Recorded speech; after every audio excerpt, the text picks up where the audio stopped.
Hello, everybody. Welcome back to the weight room. This is the weight room, y'all. Coming back. I feel like another track. when you do this that, is episode 3, bringing it back live. Yes, from the studio, recording live from the weight room. Weight room. I feel like I was in Chris Brown's "Kiss Kiss" song. All right. I just feel like So yeah, she's wearing the headset. an for the first ESPN time. commentator right now. Aaron Andrews on the mic. But yeah, so today I think it's going to be a great episode. We have a few topics we're going to talk about. We don't have to think about Corona this way. I could turn this way from you. Yeah. So This is awesome. yeah, she's really inspired by that. So, what are we going to talk about? Lay it on us. We are going to talk about strength training and nutrition timing. Yes. And it's going to be lit with a capital L-I-T. So, strength training's good. I love it. You do it. You're a big fan. But a lot of people are worried that it's going to get them really big, really buff. And, we said during our last episode, that's just a myth. You can strength train all day long, and you can really continue to basically have the same body type you do. You might gain a few pounds of leanness, but at the end of the day, you don't have to get all big and buff if you don't want to. And no neck, yeah. So, it's all up to you. Yeah. It's based on how you set up your program and, nutrients the nutrition plan you're on, it all plays into it. So today we're going to talk a little bit about just getting like what you want to do down first, and then creating your strength training program around that, and like kind of how to do that, how it can benefit anyone, whether you're maybe in high school or maybe whether you're in a nursing home. Yeah. I mean, strength training plays a huge role in the way you do your functional movements, like we've talked about before, your everyday activities. Just doing a little bit of strength training in your routine can really make a difference. Yeah, so just 2 to 3 days a week can completely change your what's the word I'm looking for? Your functionality. Yeah. Wow, that was so weird. Yeah, crazy.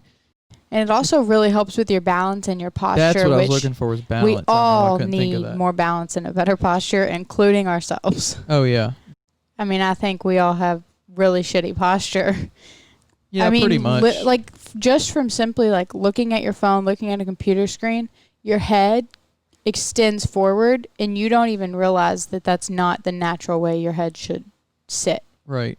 Yeah, I'm huge. I just kind of got into the whole posture informational scene, and it's really kind of life-changing. If you can fix your posture, there's just so much good that it can do as far as pain and flexibility, and just basically overall quality of life can really go up if you improve your posture.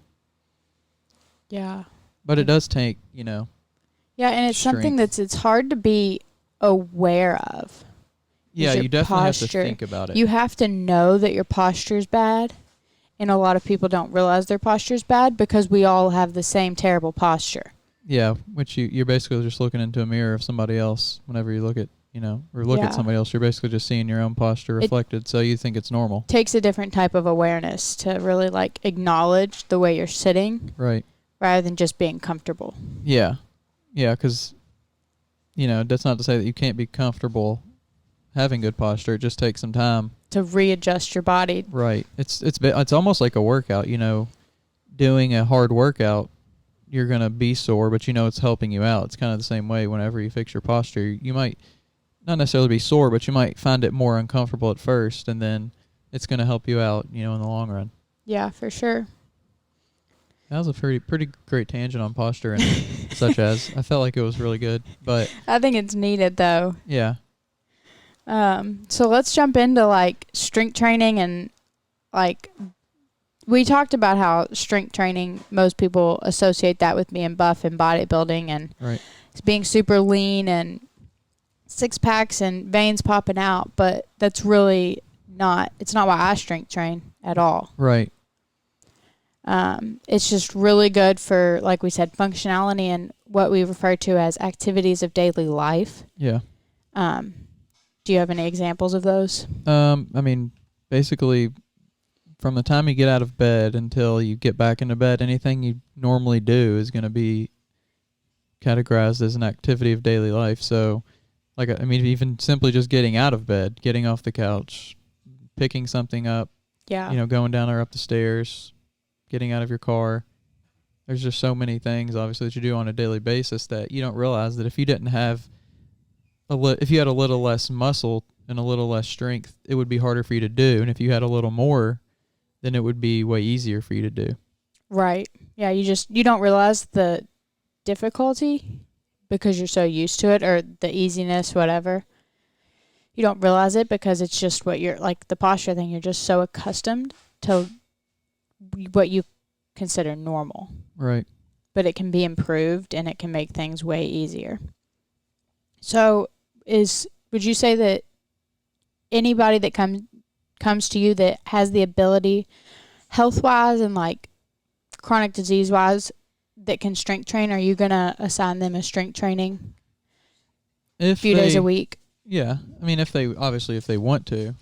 But let's just say they came to you completely clueless, like, yeah, I want to lose weight or I want to lean out. What are you going to? Yeah, I mean, definitely do some strength training because, like I've said before, it's a healthy route to basically any goal you want to achieve. Well, as far as your body goes, you might have to do some cardio and stuff like that to achieve like a outside goal, such as like running a race or something. You're not going to be able to just go run a 10K because you do some squats, but says the person who trained for a full marathon in 2 months. Well, yeah. I feel like I had an advantage over most. But that just goes to show that even strength training like you were doing, I mean, I don't know what your day-to-day plan looked like, but overall you strength trained and you had the ability to kind of just jump in and you were ahead of the game. Even though you didn't do cardio, your cardiovascular, your respiratory, all of that was still in good shape from strength training. Yeah, I really would say that had a big role in it. And basically one of the main reasons I did stick with my strength training throughout marathon training was to make sure I didn't get hurt and, build a stronger base, a, stronger basically overall system to work from so it doesn't break down as easily whenever I'm, feeling like I'm 10 miles in and my legs are going to fall off.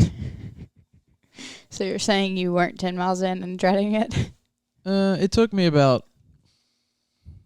honestly, when I hit mile 13, I thought I was on about 17, but I would say probably around 15 or 16, I was actually didn't know if I was going to finish. Wow. But I would have felt that way at mile 3, so ahead of the game for me. Yeah, the whole experience is different. Once you're actually in there, the crowd and the environment, the people, the runners, everything just kind of pushes you along for so long that you don't even realize that you're tired until you're dead. Yeah, I'm sure. But back to the other thing. I really would say that strength training helped me out a lot, and regardless of your goals, you can use strength training to pretty much achieve, or at least get pretty close to achieving, whatever kind of body comp goals you want, or kind of like a performance goal that you would want. Would definitely be helpful to throw in some strength training. Yeah, I mean, strength training changes the way that your body internally works. It changes your metabolism. Right. It's basically changing your body. Strength training can help prevent chronic illnesses, diseases, stuff like that. I mean, can build your bone density. Yeah.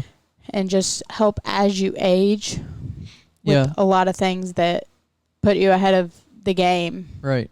Or maybe behind the game. Yeah, really. But yeah, like you said about the bone health, that's a really big one, especially for women.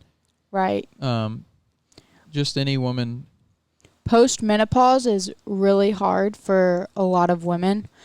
up to about 7 years, their decrease in bone density is quite a bit. And that really plays a huge factor into the way you hold yourself. Like, I mean, your whole body, obviously, it's your bones that are breaking down at a faster rate than they should be. Right. And then, like we said earlier, there goes your posture. Yeah. So it's kind of a slippery slope.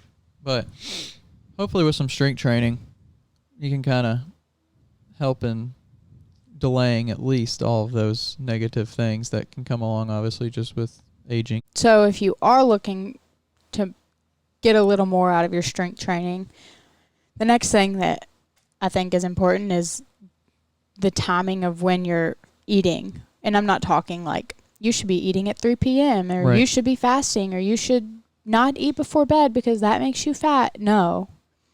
Like, I'm talking before and after your workout type of timing. Right. So what are your thoughts on that? I mean, it's obviously really important, you know. You wouldn't go have a vacation in a month and fill your car up today and expect to run on the same gas. So you want to... Except during Corona. Well, that's true. But you want to fuel up before you do something active that is going to burn some fuel. So I like to kind of be pretty much a full stomach about 2 to 3 hours before. Probably about 2 hours before I like to be full. And then it slowly obviously like goes down so I'm at like a more comfortable position. And then I like right before, maybe an hour to 30 minutes before, I'll drink something or eat something that has some like simple carbs, like sugary things, just to kind of give me some fuel so I'm ready to go. But let's talk after a workout. After a workout, it's really important to, just like it was important to fuel yourself, it's important to refuel yourself. Right. Even though you're not going to work out again, you just broke things down. You need to put it back in your body so your body can, like during strength training, you're trying to build your body up. Well, it can't build your body when you don't replenish it with stuff to build it back up. What would you say like the optimal time to, if you're going to eat after a workout? I would say for me, some people may think differently, but for me, I think somewhere between 15 minutes to an hour, get something in you, such as like simple sugar, a little bit of that, and then some protein, protein shake or something like that, just to kind of, like you said, get some stuff in you to start rebuilding. What do you do to kind of, after a workout? I like to get back home, have a protein shake. Sometimes it's more of a smoothie, so like banana gets thrown in there, peanut butter, and then some protein powder. And then I like to make myself dinner because I usually work out later in the afternoon. So I'll do my protein shake to hold me over until dinner, which usually comes, 2.5 hours later, hour and a half to 2.5 hours after my workout. Solid plan. Yeah. Keeps you full so you're not snacking on goofy things. Yeah. Sometimes I'll eat, if I work out at a different time, I'll eat a meal after if that's what my body wants. But I keep it high in protein. Yeah. That's good. I would definitely say for each individual person, follow the guidelines, but work with what works with you. Yeah, it's hard to sit here and say what will work with everybody. Yeah. Some people not knowing specifics. Yeah. Some people might need a 15-minute after. Some people might need an hour after. Yeah, I remember back in high school when I was playing field hockey, and I mean, that's basically just running for 2 hours during practice. I mean, I would leave that practice and like my body wouldn't let me eat for at least an hour. Like nothing besides water could go in my body, not even like a Gatorade sometimes. It was just like, it made me sick to my stomach. So it's really hard to say what exactly is going to work for each person. But I think that for me, when I started strength training versus cardio, I noticed a difference in my appetite levels immediately after my workout. I don't know if you feel like that. It depends. There's some workouts where it's really a hard one and I don't really feel like eating because my stomach is just kind of like in a weird place. Those are kind of few and far between, but just certain ones. I don't know what it is, just certain ones. Maybe if it's like hot in the gym or something. I don't know. Yeah, I think in the morning it's easier for me to work out a bit fasted than it would be like midday, obviously, when I've already started going through what I have.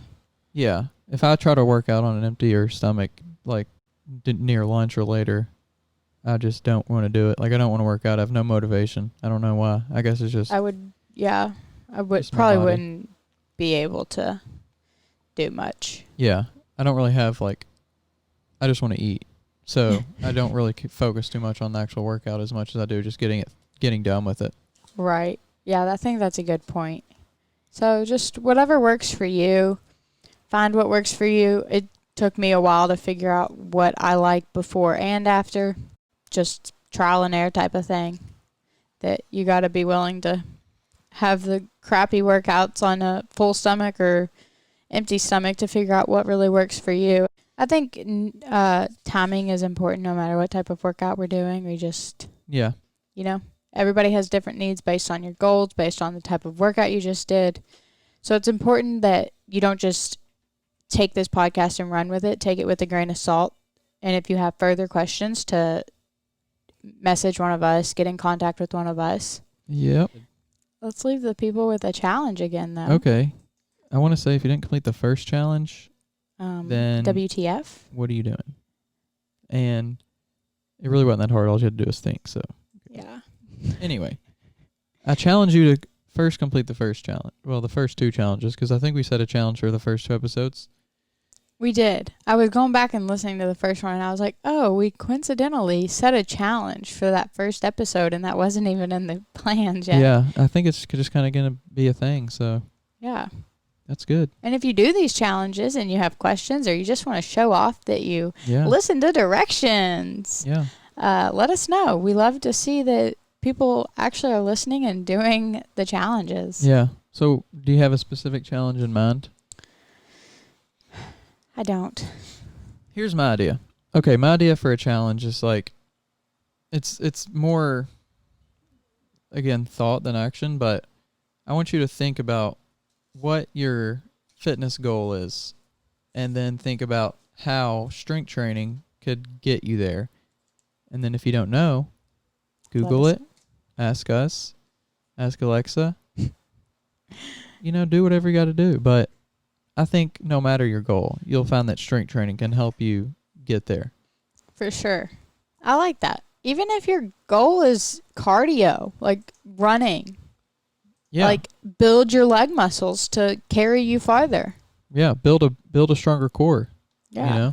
Keep your posture better while you're running. Yeah. Oh, I have a challenge on top of your challenge. I mean, how many challenges are we going to have? This correlates to yours, kind of. Challenge part B. And it's very important. Your posture. Just while you're listening to us talk about these challenges, think about your posture. If for nothing more than the rest of this podcast, think about your posture and how you can improve it. It's probably 3 more minutes of your life that you need to think about your posture. That's good. I think that's a good one. Maybe we should just scratch the first one. But yeah, I like them both. I've noticed throughout this thing when we were talking about posture how obviously I'm leaning up right now, but right. Just how bad my posture is if I actually sat like this the whole day. And I can already feel like my mid-back kind of like being a little tight, but yeah, keep yourself in a nice healthy posture. Keep yourself. I feel like there's something we could, like a slogan. Keep yourself. Tagline. Keep yourself sweaty. in line. Wow. Get it? Yeah. Do you get it? Oh yeah. Okay. Do you get it? I get it. All right. We all get it. I don't know. She gets it over there. I think we're all getting it. Yeah. So a challenge from the crowd would be if you flop on your chair, get up and do it gently again. Sit down. That'll help you with your squatting. Listen, so you can get some squats in. That was the childhood challenge right there. Challenge of my life. Yeah. Yeah. If you didn't grow up challenging yourself not to plop every time you wanted to sit down after a long whatever, I'm sorry. I feel sorry that you didn't grow up in that household. That's true. So we have a trifecta of challenges.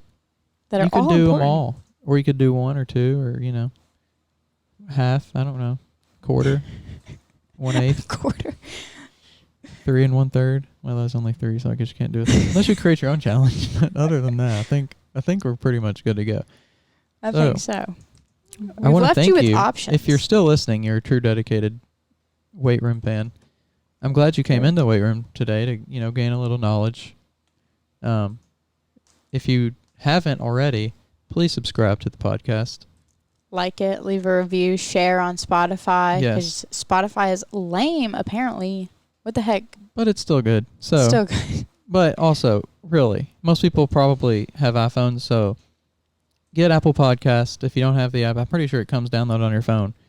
Just look us up. It's called The Weight free. Room. Yeah, it's free. Yeah, just leave us a review. Leave us just a star rating. Just subscribe to the podcast. And then just tell somebody, just tell a friend, share it on Facebook. I don't know. Do all those things. Yeah. And let us know. Send us a DM on Instagram or... Yeah, send us a DM and we'll give you something real special. Can't tell you what the prize will be yet, but everybody wins a trophy on here. It's a surprise. So anyway, you're now leaving the weight room. Please make sure to gather all your belongings. Don't leave weights laying around. Wipe your equipment off, please. That's nasty. I see you over there. And also, don't forget To wear a mask. True dat. Peace.